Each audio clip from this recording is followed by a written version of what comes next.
নমস্কার, প্রান্তিক গাইডে সবাইকে শুভেচ্ছা অভিনন্দন। প্রান্তিক গাইডের পক্ষ থেকে আজকের নিবেদন কলকাতা বিশ্ববিদ্যালয় BA first semester political science honours and honours with research এবং মেজর এই পেপারের সাজেশান। ফার্স্ট সেমিস্টারে পলিটিক্যাল সায়েন্সের অনার্সের সাজেশানটা আমি দিয়ে দিচ্ছি, তোমরা সঙ্গে থাকবে, কোশ্চেনগুলো লিখে নেবে। আমি যেগুলো বলবো সেগুলো পড়বে, সেগুলোই ফলো করবে, এর বাইরে আর অতিরিক্ত কিছু করার দরকার নেই। তোমরা অবশ্যই ভালো রেজাল্ট করবে, পাস করে যাবে। প্রান্তিক গাইডের সাজেশন মানে বেস্ট কোয়ালিটি নাম্বার 1 সাজেশন। তাই অবশ্যই তোমরা চ্যানেলের সঙ্গে থাকবে এবং সাবস্ক্রাইব করে রাখবে, বন্ধুদেরকে শেয়ার করবে। আমি যে কোশ্চেনগুলো দেবো সেগুলো করে, বাইরে আর অতিরিক্ত কিছু করার দরকার নেই। আর তোমাদের কিন্তু কোনো শর্ট কোশ্চেন নেই, তোমাদের রয়েছে 15 নম্বরের মডিউল 1 থেকে 2টো করতে হবে, মডিউল 2 থেকে 2টো করতে হবে এবং 5 নম্বরের 3টে করতে হবে। অর্থাৎ 15 নম্বরের 4টে আর 5 নম্বরের 3টে, এই মোট 75 নাম্বার। এটা কিন্তু revised syllabus, new syllabus, first semester political science honours and honours with research. এবং খুব গুরুত্বপূর্ণ হচ্ছে তোমাদের জন্য যে তোমাদের যেহেতু নতুন সিলেবাস, তাই নতুন সিলেবাসে অবশ্যই তোমরা খুব ভালো করে সমস্তগুলোই কিন্তু রিডিং দেবে। এমন নয় যে শুধুমাত্র 2-1টা অল্প প্রশ্ন মুখস্থ করে যাবে, তা নয়। তোমরা সমস্ত কোশ্চেন, সমস্ত নোটসগুলো কিন্তু ফলো করবে, সমস্তগুলোই পড়াশোনা করবে।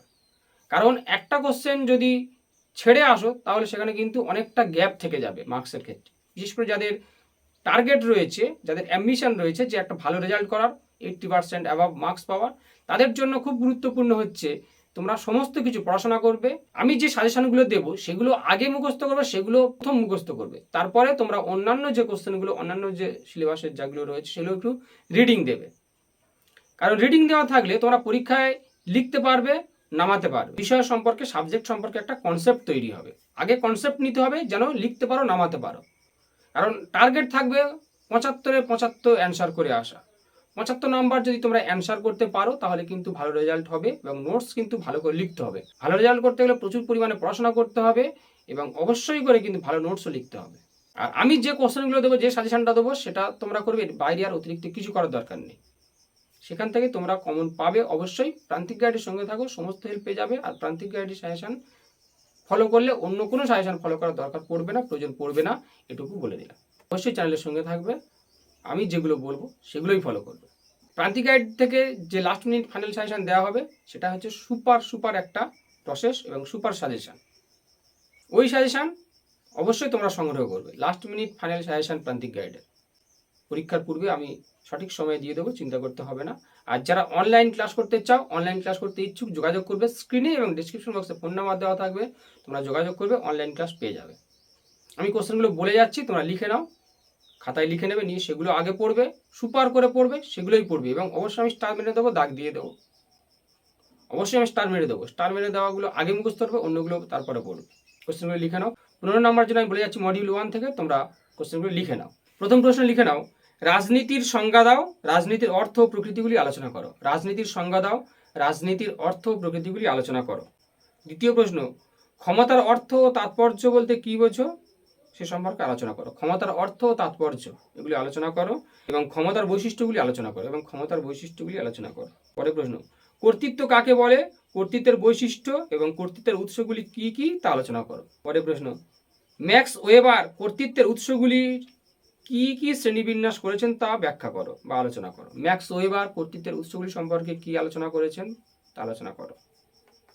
পরের প্রশ্ন, সার্বভৌমিকতা সম্পর্কে একত্ববাদী এবং বহুত্ববাদী তত্ত্বটি আলোচনা করো। সার্বভৌমিকতা সম্পর্কে একত্ববাদী তত্ত্ব এবং বহুত্ববাদী তত্ত্বটি আলোচনা করো। পরের প্রশ্ন, সার্বভৌমিকতা সম্পর্কে অস্টিনের মতবাদ। সার্বভৌমিকতা সম্পর্কে অস্টিনের মতবাদ আলোচনা করো। পরের প্রশ্ন, স্বাধীনতার সংজ্ঞা দাও, সাম্য ও স্বাধীনতার সম্পর্ক এবং স্বাধীনতার রক্ষা কবচগুলি আলোচনা করো। স্বাধীনতার সংজ্ঞা দাও, সাম্য ও স্বাধীনতার সম্পর্ক, স্বাধীনতার রক্ষা কবচগুলি আলোচনা করো। পরের প্রশ্ন, আইনের সংজ্ঞা দাও, আইনের বিভিন্ন উৎসগুলি আলোচনা করো। আইনের সংজ্ঞা দাও, আইনের বিভিন্ন উৎসগুলি আলোচনা করো। এটা গেল মডিউল 1 থেকে 15 নম্বরের জন্য। মডিউল 2 থেকে করবে, রলসের ন্যায় বিচার সম্পর্কিত তথ্যটি আলোচনা করো। রলসের ন্যায় বিচার সম্পর্কিত তথ্য। গণতন্ত্র সম্পর্কে ডেভিড হেল্ডের মডেলগুলি আলোচনা করো। গণতন্ত্র সম্পর্কে ডেভিড হেল্ডের মডেল। পরের প্রশ্ন, অধিকারের সংজ্ঞা, অধিকারের প্রকৃতি, প্রকারভেদ এবং প্রতিরোধের অধিকার ও অধিকার সম্পর্কে স্বাভাবিক অধিকার তত্ত্বটি আলোচনা করো। অধিকারের সংজ্ঞা, প্রকৃতি, প্রকারভেদ এবং প্রতিরোধের অধিকার ও অধিকার সম্পর্কে স্বাভাবিক অধিকারের তত্ত্বটি আলোচনা করো। পরের প্রশ্ন, গণতন্ত্র সম্পর্কে ধারণা দাও, বৈশিষ্ট্য এবং গণতন্ত্র ও একনায়কতন্ত্রের পার্থক্য আলোচনা করো। গণতন্ত্র সম্পর্কে ধারণা দাও, বৈশিষ্ট্য এবং গণতন্ত্র ও একনায়কতন্ত্রের পার্থক্যগুলি আলোচনা করো। পরের প্রশ্ন লিখে নাও, কর্তৃত্ববাদী রাজনৈতিক ব্যবস্থা বলতে কী বোঝো? এর শ্রেণীবিন্যাস করো, বৈশিষ্ট্যগুলি আলোচনা করো। কর্তৃত্ববাদী রাজনৈতিক ব্যবস্থা। পরের প্রশ্ন, নাগরিকতার সংজ্ঞা দাও, নাগরিকতা অর্জনের উপায় ও নাগরিকতা বিলোপের কারণগুলি আলোচনা করো এবং সুনাগরিকের গুণাবলীগুলি আলোচনা করো। রিপিট, নাগরিকতার সংজ্ঞা দাও, নাগরিকতা অর্জনের উপায় ও নাগরিকতা বিলোপের কারণগুলি আলোচনা করো, সুনাগরিকের গুণাবলীগুলি আলোচনা করো। পরের প্রশ্ন, রাজনৈতিক বাধ্যবাধকতা, সীমাবদ্ধতা ও বিরুদ্ধাচরণের অধিকার সম্পর্কে বার্কারের বিশ্লেষণগুলি আলোচনা করো। রাজনৈতিক বাধ্যবাধকতা, সীমাবদ্ধতা ও বিরুদ্ধাচরণের অধিকার সম্পর্কে বার্কারের বিশ্লেষণগুলি আলোচনা করো। পরের প্রশ্ন, উন্নয়নমূলক গণতন্ত্র সম্পর্কে আলোচনা করো। উন্নয়নমূলক গণতন্ত্র সম্পর্কে আলোচনা করো।